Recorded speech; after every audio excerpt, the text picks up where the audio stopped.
Hello friends, welcome back to my channel Khushi Winning Way.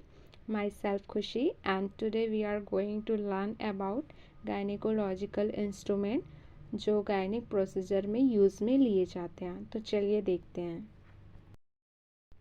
First image है friends uterine sound का। ये जो image आप लोग को दिख रहा है ये है यूटेराइन साउंड।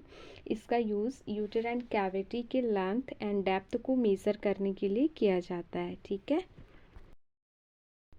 तो सेकंड इमेज है फ्रेंड्स ओवम फोर्सेप का। ठीक, ये इमेज किसका है? ओवम फोर्सेप का है।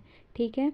अब इसका यूज़ देखते हैं। इसका यूज़ प्लेसेंटा के फ्रैगमेंट्स को रिमूव करने के लिए और कॉन्सेप्शन के जो प्रोडक्ट होते हैं जो इनसाइड द यूट्रस है उसको रिमूव करने के लिए इसका यूज़ किया जाता है। जैसे एबॉर्शन के केस में ऐसा होता है कि डेड फिटस के कुछ पार्ट तो यूटेराइन कैविटी से बाहर निकल जाते हैं, लेकिन कुछ पार्ट ऐसे होते हैं जो अंदर ही रह जाते हैं। ठीक है। तो उसको रिमूव करने के लिए कहाँ से? इनसाइड द यूट्रस से रिमूव करने के लिए ओवम फोर्सेप का यूज़ किया जाता है। ओके। थर्ड इमेज है यूटेराइन क्यूरेट का। यूटेराइन क्यूरेट जिसका यूज़ यूटेराइन कैविटी का अगर हमको बायोप्सी करना है, ठीक है, तो वहाँ से सैंपल ऑब्टेन करने के लिए यूटेराइन क्यूरेट का यूज़ किया जाता है। फोर्थ इमेज है Sims vaginal speculum. Sims vaginal speculum जो डबल ब्लेड स्पेकुलम है, ठीक है, और इसका यूज़ गायनिकोलॉजिकल एग्जामिनेशन में जैसे कि वेजाइना और सर्विक्स का एग्जामिन करना है, ठीक है, तो उसके लिए सिम्स वेजाइनल स्पेकुलम का यूज़ किया जाता है। फिफ्थ है Sims anterior vaginal wall retractor जिसका यूज़ गायनेकोलॉजिकल प्रोसीजर में किया जाता है। ठीक है। इसमें क्या करते हैं कि वेजाइना के जो एंटीरियर वॉल होता है उसको रिट्रैक्ट किया जाता है, जिसकी हेल्प से हम सर्विक्स और वेजाइना को इजी विजुअलाइज कर सकते हैं। 6 नंबर पर है एरिस स्पेकुला। तो एरिस स्पेकुला का यूज़ पैप स्मीयर कलेक्ट करने के लिए किया जाता है, सैंपल कलेक्ट करने के लिए। और इसका स्ट्रक्चर देखो, दोनों साइड का जो इंड है ना उसका स्ट्रक्चर डिफरेंट है। एक साइड का ब्रॉड है और एक साइड का नैरो है। तो जो ब्रॉड इंड है ना उसका यूज़ वेजाइना से सैंपल लेने के लिए किया जाता है, और जो नैरो इंड है उसका यूज़ सर्विक्स से सैंपल लेने के लिए किया जाता है। सेवेंथ है इपिसियोटोमी सीजर।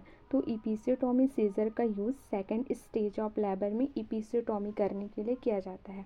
इपिसियोटोमी तो आप लोग को पता ही होगा फ्रेंड, है ना, ड्यूरिंग चाइल्ड बर्थ पेरिनियम में between the vagina and anus, ठीक है, सर्जिकल इंसिजन किया जाता है जिससे वेजाइना ओपनिंग क्या हो सके? वाइड हो सके। ठीक है।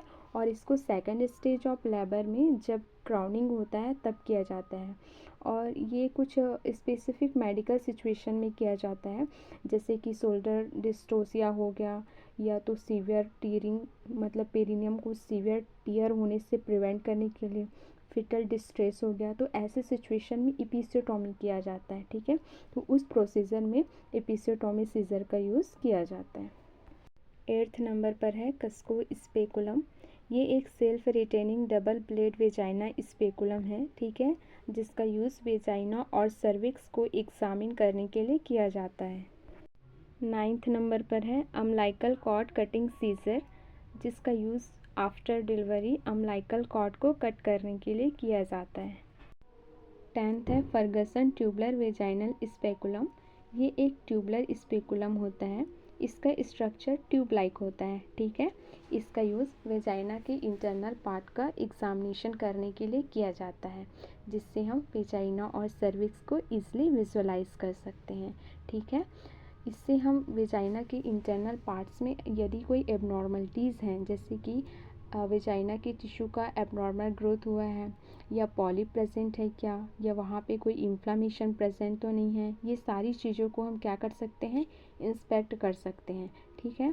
और इसकी हेल्प से हम वेजाइनल एरिया से स्वैब कलेक्ट कर सकते हैं और बायोप्सी कलेक्शन भी कर सकते हैं।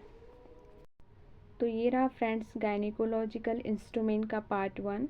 नेक्स्ट पार्ट हम जल्द ही अपलोड करने वाले हैं। If you like my video please support my channel. Thank you so much. Stay healthy, stay blessed.